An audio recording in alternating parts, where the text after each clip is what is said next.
So for weeks, my Democratic colleagues talked about quid pro quo, and then they protested bribery.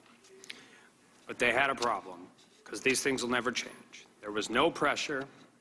Both President Zelensky and President Trump said that there was no pressure, no victim, the aid was released, and there was no investigation.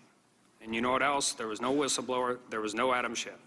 So we are left with abuse of power and obstruction of justice. And impeachment is either a solemn constitutional affair, which this is absolutely not, or whatever the majority wants it to be, which this absolutely is. If you cannot prove any of it, I guess you're going to use all of it. So why not expand it to all the way back to where this thing all started? Bob Mueller. And buried in the bottom of Article 2 of this impeachment is the language, these actions were consistent with the President Trump's previous efforts to undermine United States government investigations into foreign interference in United States elections.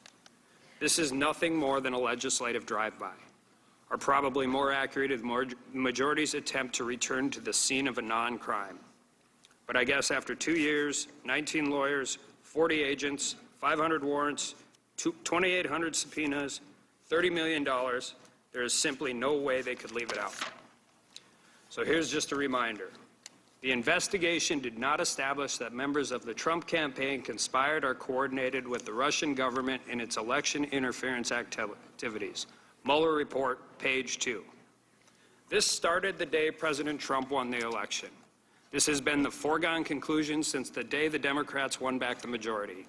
This was never about facts or fairness, so here we are, where we were always going to be, on a purely partisan impeachment that is destined to fail in the Senate.